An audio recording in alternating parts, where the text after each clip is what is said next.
Hello दोस्तों, मैं संदीप मिश्रा आप सभी का स्वागत करता हूं आपके यूट्यूब चैनल एसएम क्लासेस में। तो हमारा आज का टॉपिक है इम्परफेक्शन इन सॉलिड, जिसे हम हिंदी में कहते हैं ठोस में अपूर्णता, या फिर इसे हम डिफेक्ट्स इन सॉलिड भी कहते हैं, जिसे हिंदी में कहा जाता है ठोसों में दोष। तो आइए समझते हैं कि इम्परफेक्शन इन सॉलिड क्या होता है। तो जैसा कि आप देख सकते हैं कि यह एक आयनिक ठोस है और इसमें से मैंने कुछ आयन निकाल दिए हैं। तो इस तरह से ये सॉलिड हो गया डिफेक्टेड। तो आइए इसे डिफिनीशन के थ्रू समझते हैं। तो जब क्रिस्टली ठोस के अवयवी कणों की व्यवस्था के क्रम में अनियमितता होने के कारण क्रिस्टल परिपूर्ण नहीं होते तथा उनमें दोष उत्पन्न हो जाते हैं, तो ठोसों में उत्पन्न दोषों को हम क्रिस्टली दोष या ठोस में अपूर्णता कहते हैं। तो जब क्रिस्टली ठोस के जो अवयवी कण होते हैं, चाहे परमाणु हो, अणु हो या फिर आयन हो, तो उनकी व्यवस्था में जब अनियमितता उत्पन्न होती है और यही अनियमितता उत्पन्न होना ही कहलाता है क्रिस्टली दोष या फिर ठोसों में अपूर्णता। तो यदि हम बात करें ठोसों में उत्पन्न होने वाले अपूर्णता की या दोषों की, तो ये दो प्रकार से होते हैं। पहला है बिंदु दोष, जिसे इंग्लिश में बोलते हैं पॉइंट डिफेक्ट्स, और दूसरा है रेखी दोष, जिसे इंग्लिश में बोलते हैं लाइन डिफेक्ट्स। तो सबसे पहले हम बात करते हैं बिंदु दोष की। तो जब क्रिस्टली पदार्थ में किसी एक बिंदु अर्थात एक परमाणु के चारों ओर की आदर्श व्यवस्था में अनियमितता अथवा विचलन उत्पन्न होता है, तो ऐसे दोष को हम बिंदु दोष कहते हैं। तो जैसा कि इमेज में आप देख सकते हैं, यह एक क्रिस्टली ठोस है। यदि हम इसके एक परमाणु को क्या करें, हटा दें या इसकी व्यवस्था में बदलाव कर दें, तो ऐसा दोष कहलाता है बिंदु दोष। बात करते हैं रेखी दोष की। तो जब क्रिस्टली पदार्थ जालक बिंदुओं की पूर्ण पंक्तियों की आदर्श व्यवस्था में अनियमितता अथवा विचलन उत्पन्न होता है, तो उसे हम बोलते हैं रेखी दोष। तो जैसा कि इमेज में आप देख सकते हैं कि यह एक क्रिस्टली ठोस है। अब इसके एक पंक्ति में पाए जाने वाले जितने भी परमाणु हैं, इन परमाणुओं की आदर्श व्यवस्था में अनियमितता उत्पन्न हो जाए, यह पूरी पंक्ति हट जाए या बढ़ जाए, तो ऐसा दोष कहलाता है रेखीय दोष। तो ये कुल दो प्रकार के बिंदु दोष और रेखी दोष होते हैं। आइए नेक्स्ट हम बात करते हैं बिंदु दोष कैसे होते हैं, बिंदु दोष के प्रकार कौन से हैं। तो जो बिंदु दोष होते हैं वे तीन प्रकार के होते हैं। पहला है स्टाइकियोमेट्री दोष, दूसरा है नॉन स्टाइकियोमेट्री दोष, और तीसरा है अशुद्धता दोष। तो आपके सिलेबस में सिर्फ बिंदु दोष हैं, जिसमें कि हम लोगों को पहला स्टाइकियोमेट्रिक दोष, दूसरा नॉन स्टाइकियोमेट्रिक दोष और तीसरा इम्प्योरिटी, इन्हीं के बारे में ही पढ़ना है। तो आइए वन बाय वन हम तीनों के बारे में जानते हैं, और तीनों मोस्ट इम्पॉर्टेंट है। तो सबसे पहले हम बात करते हैं स्टाइकियोमेट्रिक दोष की। तो स्टाइकियोमेट्रिक दोष आने के बाद क्रिस्टल के फार्मूले में कोई चेंज नहीं होता। तो हम सबसे पहले बात करते हैं NaCl की। तो हम सभी जानते हैं NaCl दो तरह के आयन से बना हुआ है, Na पॉजिटिव और Cl निगेटिव। Na पॉजिटिव जो है हमारा वो है कैटायन, और Cl माइनस जो है वो है एनायन। तो यहाँ पर यदि हम देखें Na प्लस और Cl माइनस आयन के रेशियो की, तो दोनों 1:1 के रेशियो में है, अर्थात 1:1 के रूप में है। अब इनकेस इसमें स्टोकियोमेट्रिक डिफेक्ट आता है, तो होता क्या है कि NaCl के जो कॉम्बिनेशन है उसमें तब भी कोई चेंजेस नहीं आता, अर्थात Na प्लस और Cl माइनस का जो रेशियो है वो 1:1 के रूप में ही रहता है। तो इसलिए इसका फार्मूला भी चेंज नहीं होता, क्योंकि आप इमेज में राइट साइड देख रहे हैं कि अगर एक Na प्लस आयन निकला है तो एक Cl माइनस आयन भी निकला है, मतलब दोनों के निकलने का जो रेशियो है वो बराबर बराबर है। तो इसलिए स्टोकियोमेट्रिक डिफेक्ट में कभी भी फार्मूले में कोई चेंज नहीं होता। चलते हैं अगले डिफेक्ट की ओर, जो कि है नॉन स्टोकियोमेट्रिक डिफेक्ट। तो यहाँ पर हमारे पास क्रिस्टल है आयरन ऑक्साइड। अब उसमें डिफेक्ट उत्पन्न होने के बाद, मतलब कि नॉन स्टोकियोमेट्रिक डिफेक्ट होने के बाद क्या चेंजेस आता है। तो यहाँ पर आयरन और ऑक्सीजन में रेशियो सेम है, बट डिफेक्ट आने के बाद आयरन का जो रेशियो है वो है 0.95 और ऑक्सीजन 1 है। तो यहाँ पर हम देख सकते हैं कि जो कैटायन और एनायन का डिफेक्ट पहले जो रेशियो था वो बराबर था, बट डिफेक्ट के बाद कैटायन और एनायन का रेशियो चेंज हो गया। तो ऐसे डिफेक्ट को हम बोलते हैं नॉन स्टोकियोमेट्रिक डिफेक्ट। तो इस प्रकार से हम कह सकते हैं कि जब नॉन स्टोकियोमेट्रिक डिफेक्ट होता है तो फार्मूले में चेंजेस आते हैं, जबकि स्टोकियोमेट्रिक डिफेक्ट में फार्मूले में चेंजेस नहीं आते। तो आइए बात करते हैं स्टाइकियोमेट्री दोष की परिभाषा की। तो जैसा कि मैंने पीछे बताया कि इस प्रकार के दोष में कोई भी बदलाव नहीं आता और स्टाइकियोमेट्रिक दोष को हम आंतर दोष, जिसे इंग्लिश में बोलते हैं इंट्रिंसिक डिफेक्ट, अथवा ऊष्मागतिकी दोष, इंग्लिश में बोलेंगे थर्मोडायनेमिक डिफेक्ट भी कहते हैं। तो इस तरह से क्वेश्चन भी पूछा जा सकता है, इसलिए आप इसे याद रखिएगा। बढ़ते हैं दूसरे दोष की ओर, जो कि है नॉन स्टाइकियोमेट्रिक दोष। तो जैसा कि मैंने बताया था कि नॉन स्टाइकियोमेट्रिक दोष में क्या होता है, क्रिस्टली की संरचनाओं में अथवा उसके जो अवयवी कण के अनुपात होते हैं उनमें बदलाव आ जाते हैं। तो ऐसे दोष कहलाते हैं नॉन स्टाइकियोमेट्रिक दोष। यदि हम बात करें स्टाइकियोमेट्री दोष की, तो स्टाइकियोमेट्री दोष दो प्रकार के होते हैं। तो पहला है स्कॉटकी डिफेक्ट और दूसरा है फ्रैंकेल डिफेक्ट। दोनों ही मोस्ट इंपॉर्टेंट है आपके एग्ज़ाम के पॉइंट ऑफ व्यू से और इनसे एग्ज़ाम में हर साल क्वेश्चन पूछे जाते हैं। तो सबसे पहले हम बात करते हैं स्कॉटकी डिफेक्ट के बारे में। तो ये है हमारा आयनिक क्रिस्टल, जिसमें कि ए पॉजिटिव और बी निगेटिव है। तो हमारा जो ए पॉजिटिव है ये कैटायन है और बी निगेटिव हमारा एनायन है। तो हमारा जो अभी क्रिस्टली आयन है इसमें अभी कोई भी डिफेक्ट नहीं है, लेकिन जब इसमें डिफेक्ट आता है तो कोई एक पॉजिटिव या फिर कोई एक निगेटिव, तो बराबर बराबर क्या होते हैं, मिस हो जाते हैं। मतलब कि जितना कैटायन मिसिंग है उतना ही हमारा एनायन मिसिंग है। तो इस तरह हम देख सकते हैं कि इसमें एक बैलेंस है, क्योंकि कैटायन और एनायन बराबर है, और ऐसे डिफेक्ट को हम बोलते हैं स्टैकियोमेट्रिक डिफेक्ट। यदि हमारे क्रिस्टल में पॉजिटिव चार्ज अधिक होता और निगेटिव चार्ज कम होता तो ये पॉजिटिवली चार्ज क्रिस्टल होता है। यदि निगेटिव चार्ज अधिक होता, पॉजिटिव कम होता, तो हमारा जो क्रिस्टल होता वो निगेटिव चार्ज होता।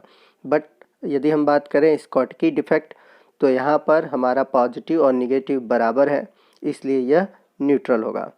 तो याद रखिएगा स्कॉटकी डिफेक्ट में क्या होगा, न्यूट्रल होगा। आइए बात करते हैं एग्जाम्पल की। तो आइए देखते हैं शॉटकी डिफेक्ट जो होता है किस तरह के कंपाउंड में पाया जाता है। तो जो शॉटकी डिफेक्ट होता है वो ऐसे कंपाउंड में पाया जाता है जिसमें कि हायर कोऑर्डिनेशन नंबर होता है। तो आइए जानते हैं कि कोऑर्डिनेशन नंबर होता क्या है। जब किसी एटम के चारों ओर जितने एटम होते हैं वही उसका कोऑर्डिनेशन नंबर होता है। जैसे यहाँ पे आप देख सकते हैं इसके चारों तरफ 6 एटम है, इसलिए इसका कोऑर्डिनेशन नंबर होगा 6। अब बात करते हैं जो स्कॉटकी डिफेक्ट है वो ऐसे कंपाउंड में पाया जाता है जिसमें हायर कोऑर्डिनेशन नंबर होता है।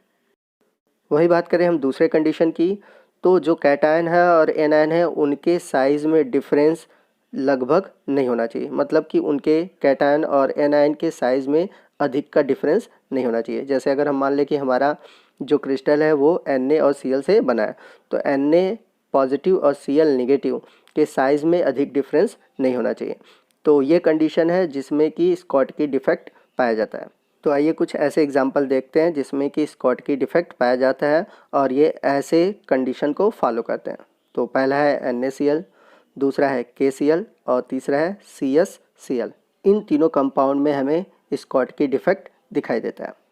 आइए नेक्स्ट हम बात करते हैं कि इसके डेंसिटी में क्या इफेक्ट पड़ता है। तो हम सभी जानते हैं कि जो डेंसिटी होता है वो मॉस अपॉन वॉल्यूम होता है, अर्थात ये द्रव्यमान बटे आयतन के बराबर होता है। अब ओरिजिनली अगर हम कंपाउंड देखें तो हमारा कंपाउंड कुछ इस तरह का दिखाई देता है, लेकिन स्कॉटकी डिफेक्ट के कारण ये इस तरह का दिखाई देता है, अर्थात इसमें कैटायन और एनायन निकल जाएंगे। तो इस प्रकार अगर देखा जाए पहले के मुकाबले इसके जो मास होंगे वो घट जाएंगे, अर्थात इसका द्रव्यमान क्या होगा, पहले से घट जाएगा, क्योंकि जो लिया गया आयनिक क्रिस्टल है उससे कैटायन और एनायन अर्थात धनायन और ऋणायन निकल जाते हैं, जिसकी वजह से इसका जो मास है, द्रव्यमान है, वो घट जाता है।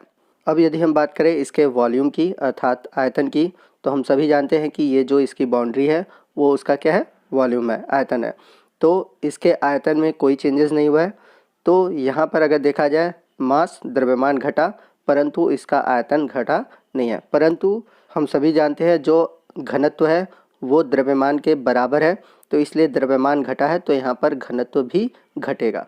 तो याद रखिएगा स्कॉटकी डिफेक्ट के कारण हमारे क्रिस्टल का जो घनत्व है वो घटता है। क्यों घटता है मैंने अभी आपको बताया। आइए नेक्स्ट हम बात करते हैं स्टोइकियोमेट्रिक डिफेक्ट के दूसरे प्रकार की, जो कि है फ्रैंकल डिफेक्ट। तो आप देख सकते हैं ये हमारा आयनिक कंपाउंड है। अब इसमें होता क्या है कि जो ये कैटायन है ये डिसलोकेट होकर, मतलब अपना पोजीशन छोड़कर इसमें पाया जाने वाला जो स्पेस है उसमें चला जाता है। तो इसमें जो स्पेस पाया जाता है, मतलब जो आयनिक या किसी भी सॉलिड में जो स्पेस होता है दो मॉलिक्यूल के बीच, उसे हम बोलते हैं इंटरस्टिशियल साइट। तो जब हमारा कोई भी मॉलिक्यूल आयनिक कंपाउंड का वो डिसलोकेट होकर इंटरस्टिशियल साइट में चला जाता है, तो ऐसे डिफेक्ट को हम बोलते हैं फ्रेंकेल डिफेक्ट। तो यहाँ पर इसके फार्मूले में कोई चेंज नहीं हुआ है, बस डिफेक्ट आया है तो इसके पोजीशन में डिफेक्ट आया है, और ऐसा डिफेक्ट कहलाता है फ्रेंकल डिफेक्ट। तो आइए देखते हैं कि फ्रेंकल डिफेक्ट किस तरह के कंपाउंड में पाया जाता है। तो ऐसे कंपाउंड में पाया जाता है जहाँ पर लो कोऑर्डिनेशन नंबर हो। लो कोऑर्डिनेशन नंबर होने की वजह से मॉलिक्यूल के बीच स्पेस होता है, और उसी स्पेस में क्या होते हैं, जो कैटायन होते हैं या फिर एनायन होते हैं वो चले जाते हैं। तो पहला कंडीशन है कि लो कोऑर्डिनेशन नंबर होना चाहिए। दूसरा कंडीशन है कि इनके जो आयन है अर्थात कैटायन और एनायन है उनके साइज़ में अधिक डिफरेंस होना चाहिए।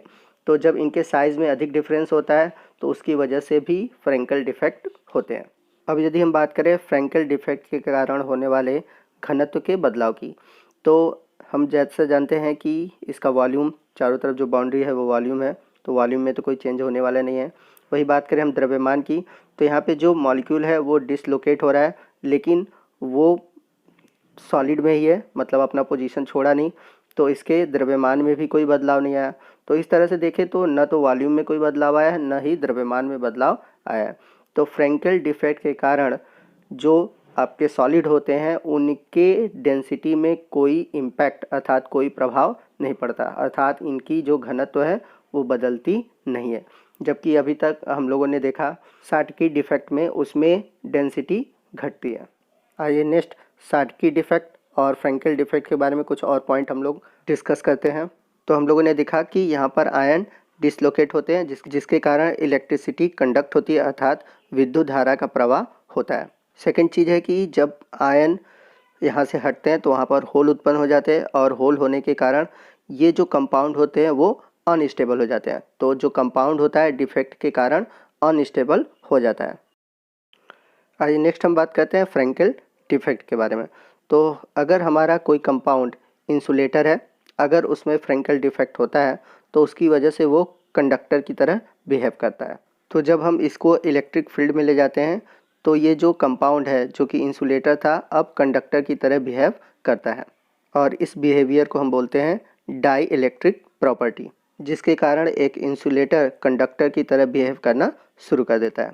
और हम डाई इलेक्ट्रिक प्रॉपर्टी को मेज़र करते हैं डाई इलेक्ट्रिक कांस्टेंट से। तो फ्रेंकेल डिफेक्ट में हमारा डाई इलेक्ट्रिक कांस्टेंट इंक्रीज होता है। तो फ्रेंकेल दोष को विस्थापन दोष, डिसलोकेशन डिफेक्ट भी कहा जाता है। जैसा कि इमेज में आप देख सकते हैं कि जो पॉजिटिव आयन है वो अपना लोकेशन छोड़कर जो स्पेस है उसके बीच में आ गया।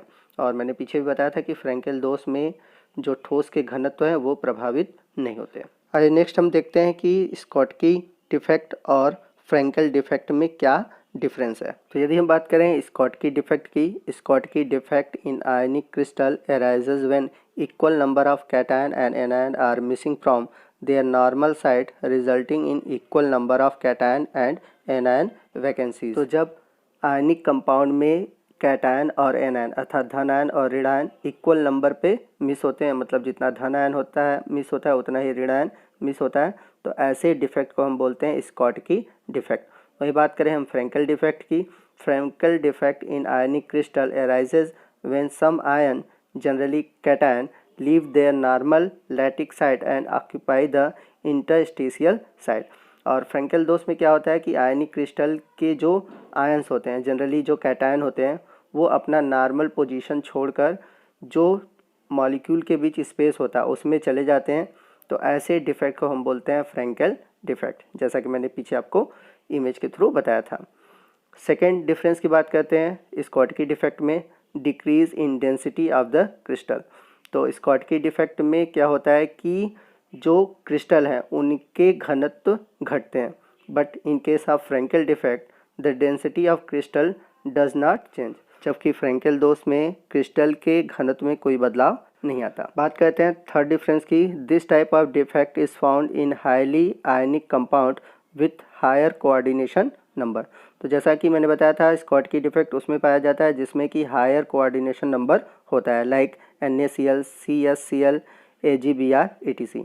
वही बात करें हम फ्रेंकल डिफेक्ट की, this type of defect found in crystals where the difference in the size of cation and NR is very large. और मैंने बताया था फ्रेंकल डिफेक्ट ऐसे कंपाउंड में पाया जाता है जिसमें कि कैटायन और एनायन के साइज़ में बहुत अधिक डिफरेंस होता है और इनका जो कोऑर्डिनेशन नंबर होता है वो कम होता है। For example AgCl, AgBr, ZnS। एक चीज़ आप यहाँ पे नोट कीजिएगा कि जो AgBr है वो ऐसा कंपाउंड है जो कि स्कॉटकी डिफेक्ट और फ्रेंकल डिफेक्ट दोनों डिनोट करता है, मतलब इसमें दोनों तरह के डिफेक्ट पाए जाते हैं। दोस्तों आज के वीडियो में बस इतना ही, मिलते हैं अगले वीडियो में। अगले वीडियो में हम बचे हुए जितने भी प्रकार के डिफेक्ट हैं उनको डिस्कस करेंगे। आपको ये वीडियो कैसा लगा आप हमें कमेंट करके ज़रूर बताइएगा।